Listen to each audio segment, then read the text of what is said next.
बिस्मिल्लाहिर्रहमानिर्रहीम बिस्मिल्लाहिर्रहमानिर्रहीम। नूर नबी दा रोशन आहा ते आदम जदों ना होया, अव्वल आखर दोवें पासे आपे ही मल खलोया। ते रस्ता साफ नबी दे पिछे होर ना जानो कोई, कोई करन शफात साडी ते तां मिलदी ढोई। ते रस्ता छोड़ नबी दा टुरिया, कदी कोई मंजिल नहीं चुकदा। रस्ता छोड़ नबी दा टुरिया, कदी कोई मंजिल नहीं चुकदा। ते भावें एवें मेहनत करिए, कदी कलर मूल नहीं उगदा। मक्खन जट पंजाबी चैनल वालों तमाम सुनने वालियां नूं अस्सलामु अलैकुम। तो जनाब अज का खास वाकया पंजाबी बैठक च पेश कर रहे हैं। बैठक उदों की लगती आई जदों की दुनिया बनी। बैठक का मैना ये आ जिथे चंद लोग इकट्ठे होके बह जान, उसका ना ही बैठक आ। तो पंजाब का एक कल्चर आ बैठक, ये लोग दुख सुख फोलते आए, बड़े पंचायत करते आए तो न्याय भी करते आए। तो मैं एक वाकया पेश कर रहा कि एक बादशाह एक मुल्क से हुकूमत करता सी। वो अपनी आखिरी उम्र च पहुँच गया। उन्हें यह ऐलान कर दिता कि मैं तो बई दुनिया तो जा रहा वा, ज़ईफ हो गया वा, बुढ़ा हो गया वा, बीमारियां ने घेर लिया वा, तो मैं अपने तो बाद बादशाही उन्होंने दे के जाऊँगा जिहड़ा एक रात मेरी थां ते कबर च कटे। उन्हें शर्त रख दी ते नगारा बजाता पूरे मुल्क च। वो सारे लोग चाहते करन भी ये बादशाही सानू मिल जाए, लेकिन जो कबर का ख्याल आवे फिर चीका निकल जान। वो जमाने च एक घमियार रहिंदा सी, उन्हें नजर मारी तो उहदे कोल सिर्फ एक खोता ही सी, बाकी घर च भी कुछ नहीं। उन्हें आख्या भी चलो मेरे को किहड़ी कोई शै आ जिहड़ी उन्हें दित्ती है, जिहड़ा कबर च हिसाब होऊगा ते चल एक रात कट लैने आ, मुड़ के ऐश ते करांगे। वो जनाब नहा धो के ते बादशाह की कचहरी च चला गया। उन्हें कहा जी बादशाह सलामत, मैं तेरी थां ते रात कटूंगा कबर च पहली, तो लिख के दे मैनू बादशाह। बादशाह ने उहदी शर्त जिहड़ी सी वो जो आपकी पूरी हुंदी वेखी तो गल मन लई। लो जी मुल्क इकट्ठा हो गया। रात उन्होंने कबर च उन्होंने पा के ते अग्यों जनाब वो दरवाजा करता बंद।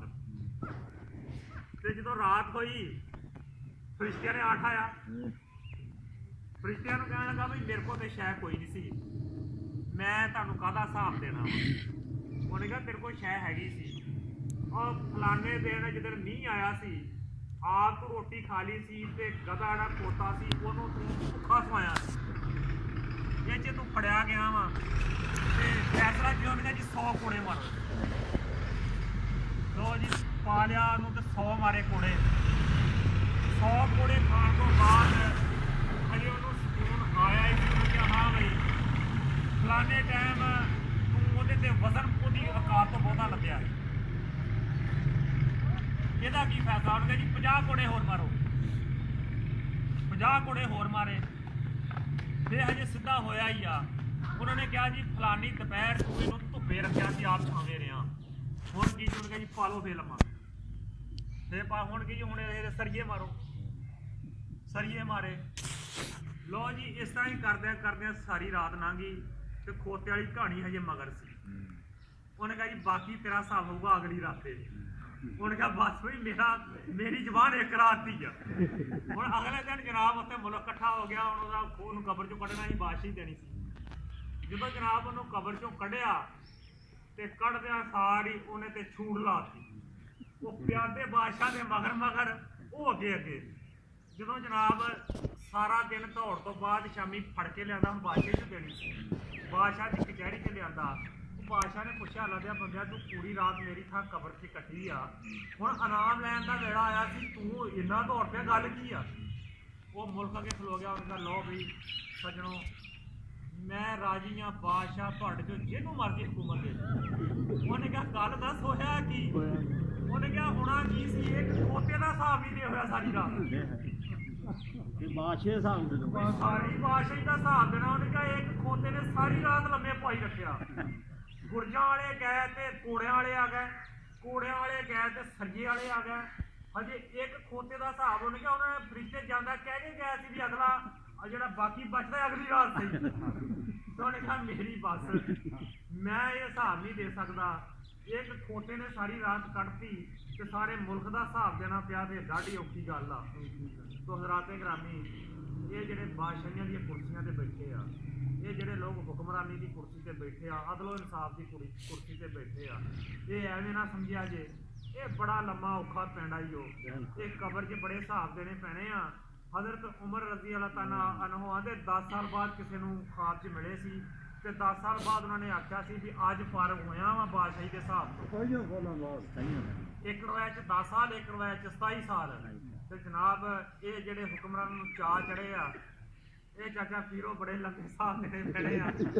ਮੈਂ ਤਾਂ ਨਾ ਟੁੱਡੀ ਸਾਨੂੰ ਦਵਾ ਸੀ ਉੱਥੇ ਖਾਦ ਵੀ ਲਾਈਏ ਮੁੰਡਿਆਂ ਨੂੰ ਕਿਹੜੇ ਤੂੰ ਤੇ ਕੱਲੀ ਖਾਦ 'ਚ ਆਇਆ ਬੈਠਾ ਵਾ। ਕੱਲੀ ਖਾਦ ਚ ਇਹ ਬੜੇ ਲੰਮੇ ਹਿਸਾਬ ਦੇਣੇ ਪੈਣੇ ਆ, ਲੰਮਾ ਫਿਕਰੀਆ ਵਾ। ਅੱਛਾ ਤੇ ਜਨਾਬ ਗੱਲ ਚੰਗੀ ਲੱਗੀ ਹੋਵੇ ਤੇ ਮੱਖਣ ਜੱਟ ਪੰਜਾਬੀ ਚੈਨਲ ਸਬਸਕ੍ਰਾਈਬ ਤੇ ਲਾਈਕ ਤੇ ਸ਼ੇਅਰ ਵੀ ਕਰਿਆ ਜੇ।